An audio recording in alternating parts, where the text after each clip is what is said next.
in my honest opinion, get a good fixed shade or get a good auto darkening. I don't mess with those cheap auto darks, but I know they work for some people and nothing against that. So, while we're talking about fixed shades, let's talk about lenses. This is a gold lens, as you can see. I'll try and get it showing up on the camera there. It's literally gold in color. I think there might be some trace amount of actual gold used when they make these, but don't quote me on that.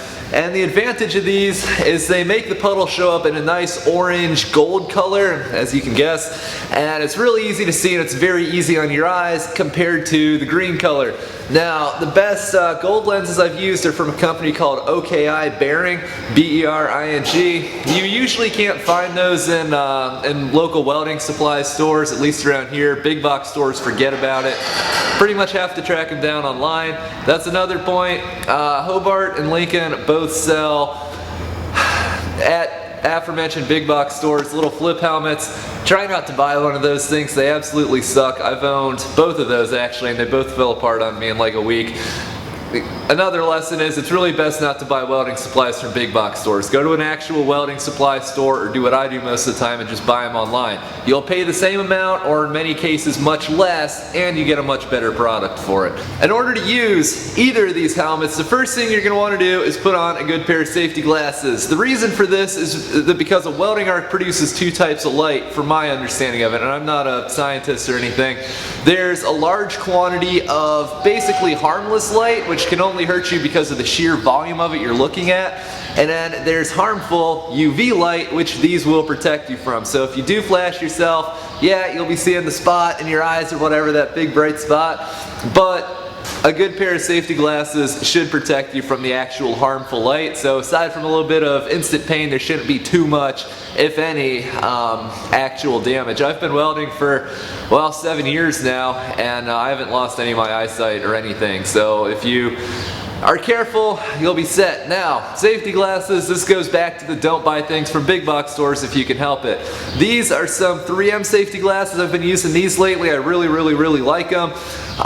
These are great, as are the Jackson Nemesis glasses, but the thing about those is they don't fit my face that well. They leave a gap under my eyes, but they fit some people really well. It just comes down to your shape. So I recommend trying both of these, and they're both really top quality glasses, and I'm sure there's lots of other ones out there.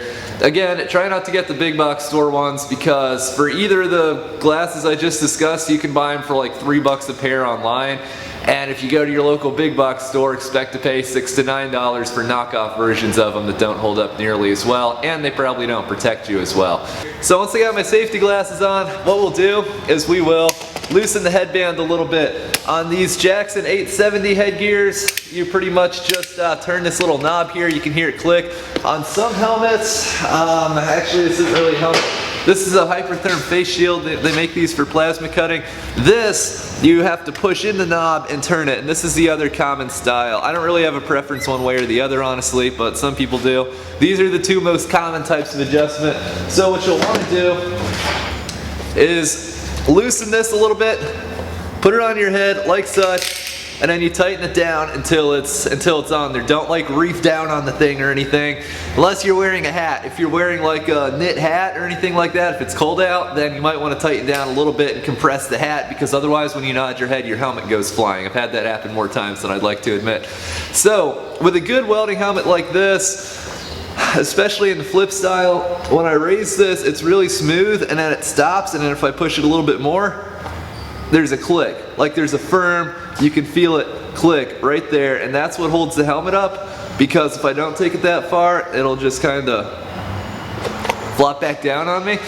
So not all of them have that. Some European helmets just don't. I think this might be mainly an American thing, but it's a feature that I really like. So definitely see if your helmet offers this. And basically what you'll want to do is practice looking at something like your piece of material that's been fit up, and when you get all ready to go with your stick electrode, so you're holding it, you know, maybe an inch or two off of where you want to strike the arc, you're standing there like this, using your one hand for support, of course, and then you just look at what you're doing, and then you go up, just like that, and then you start welding. The trick is you want to be really stable before you nod, because even after some experience you will move a little bit. So you know, you don't want to have your workpiece here and you're standing back here and you're like, because if you do that, you're going to be arcing all over the place and stabbing people with glowing stick electrodes if it's a restrike or whatever. It's not good at all. So you want to get really close to what you're working on, and then it's just a simple nut. Now, with a good helmet like this, there's really not a lot to it. Really, the only thing you'll have to do is adjust the tension on this thing, which are the two side knobs. There's one here, of course, one here. Pretty much any helmet I've ever seen is going to have these, and they will work themselves loose. What'll happen, I'll back this out a little bit more here. What'll happen is they come loose, and I'll just be walking around the shop here, and then, you know, thing won't stay up. So that's when you know that they're too loose, and then from there we'll want to tighten them down. But the thing is, if you make them too tight, then the helmet won't go down. Or you'll have to do that a bazillion times, which is really hard on your neck. You'll feel it at the end of the day. So you want to find that happy medium between it just falls down unintentionally and it stays up there. Side note, if you're doing something not welding related and you don't want your helmet flopping down, it's easy to just tighten one of these things. Like on this side, I usually do the right side since I'm right-handed, and then it stays up there, and then when you're ready, you just loosen that one, and then it would flop down. Now, if I want mine to do the knot thing, I have to loosen this side too. But now, it's all good. So, that is, in a nutshell, how to use a flip style welding helmet. And now we're going to talk about how to use an auto darkening welding helmet. What your delay is not how long it takes to flip into its dark state when you start welding. It's how long it stays dark after you stop welding. This is a huge misconception. I've heard from a number of people that are like, I set the delay all the way to minimum and my eyes still hurt. Yeah. That's because when you stop welding, as soon as you break that arc, it flicks right back to its light state while your metal is still glowing and everything, and you're looking right at that, and that's something that's coming back up through the helmet, and you're looking at all this. Granted, it's harmless light by the time it's passed through this and your safety glasses. It's still a lot of light. It's like me putting on these safety glasses and staring right into these 4-bulb halogen lights here. Just for a few seconds, I can already feel my eyes starting to bother me. So you're probably thinking, that's crazy, I'm never going to have that problem. Yeah, you will. If you're doing any type of heavy duty welding, if you're working on pipe and you've put in like 5 passes on your steel pipe or whatever, and it's really getting hot, it's going to glow for, you know, a few seconds after you stop welding, and just the glowing steel alone can produce a lot of light. It does take some pretty hardcore welding to do that. Sometimes if you're working with a large stick electrode, it'll have that glowing ball of molten slag on the end. It's a smaller thing, but at least if you have lighter colored eyes like I do, which are of course more sensitive to everything, as you probably already know, it's something that you'll definitely feel. So delay, to sum that up, is how long your helmet will stay dark after the arc is broken, or how long it'll stay dark after something trips it, like my bright lights over here. So where do I set mine? Without even touching this, it's set almost exactly to the halfway point. I feel like that's a happy medium. Now, how would you adjust this? If I was welding with like 250 amps and some huge stick electrodes on some like 1-inch plate or something, I would probably turn this up because there's going to be a lot of glowing light basically after I stop welding.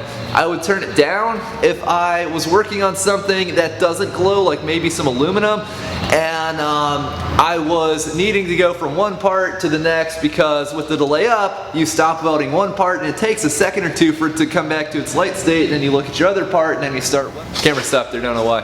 And then it takes a second or two for the helmet to come back to its light state after you're done welding your first part, and then you have to wait there before you can start welding on your second part. But if you turn the delay down, you stop, it immediately goes back to light state, and then you're ready to weld your next part. That would be one application for it. The next common control on something like this is sensitivity. Literally all my helmets here have this, and this is another thing. Some of the cheaper auto darkening helmets just don't have some, or in some cases all, of these features.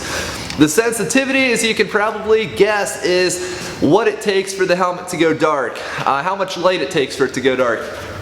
So my sensitivity here is, again, without touching the set, about to the middle, and if I turn this down, then it's going to take a lot of light to make this trip into its dark state. And this would be useful, maybe I'm welding outside and it's a sunny day, and and you know, my helmet isn't acting like an auto darkening helmet, it's just always dark because the bright sunlight in the ambient area is making it think that you're welding. So, you know, if I turn the sensitivity down, then the bright light from the sunny day isn't going to trip this, so I can see what I'm doing as I'm getting my part fit up, or I'm changing electrodes or whatever, and then I go back to welding. And so if your helmet is not going into its dark state as quickly as it should, then that would be a time to turn your sensitivity up. Another time to turn your sensitivity up is if you're doing, and this is the most common example, low amperage TIG welding. I've heard people argue about whether AC TIG or DC TIG is harder for helmets to pick up. I've heard people say both of those. I've heard manufacturers say, you know, one of those is harder than the other, and I've heard from different manufacturers it's either process. So I think the jury's still out on that, but if I'm welding an exhaust with a tiny little welding arc that's hard to see because it's not huge like my 250 amp 1-inch plate stick welding arc, then it could be really difficult comparatively for the helmet to pick up that little tiny bit of light, especially if I have my welder set to 30 amps, I'm welding on that thin exhaust again. And I'm not starting at 30 amps, I'm at like 10 amps, I think that's its minimum. So when you go to weld, you're gonna have to pick up that 10 amp arc, probably from, you know, a few inches away or like a foot or two, and that could be really hard for it, so then you turn it up. You get the feel for all of this. Another time I would turn the sensitivity up is if I felt like it was taking, if I felt like the arc was partially started before the helmet kicks into its dark state rather, and you'll know when that happens. You'll just know when you see it. Now the remaining control here, actually I'm going to do one more before this because I'm going to save that one for last. The next control is grind mode. Grind mode basically makes it so the helmet will not go into its dark state.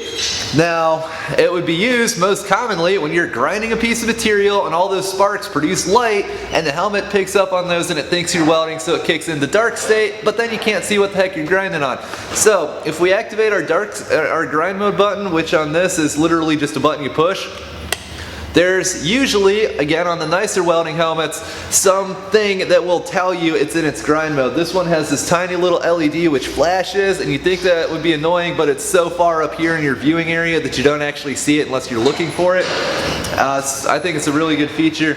And now, I can hold this up to the light and it is not going dark at all. I see the light through here. Now it's tinted a little bit because the light state in this helmet is like a shade 2 or something. It's much lighter than your average helmet, but I can still see the bulbs really clearly. And now I'm gonna press this button again to cancel grind mode. Immediately goes dark, just like that. So now it thinks I'm welding when I look at this light. So that's what the grind mode does, so you can assume. The next, last, and biggest feature I want to talk about is shade. People, when they first pick up a welding helmet, they're like, what shade do I use? And this applies not only to an auto darkening helmet like this, but to a fixed shade hood like that. Now obviously this one's a little easier to change because if you need your helmet to be lighter or darker, you just turn this knob on the side, whereas with a fixed shade hood like that, you have to, and this is another reason to get a good fixed shade like this Jackson, disassemble it. Now this has a really good design. You just squeeze this little metal clip, it swings up, then you just push the clear lens and the colored lens out the back of the helmet. They come out in your hand in no time, and then you just basically swap out your colored lens, and then you put another clear one in there. So the way you tell shade, unless you've been welding for a while and you have a feel for it basically, is you just start somewhere. I would say start around shade 10 on an auto darkening helmet. Again, most welding helmets are going to be adjustable from a shade, about a shade 9 to a shade 13.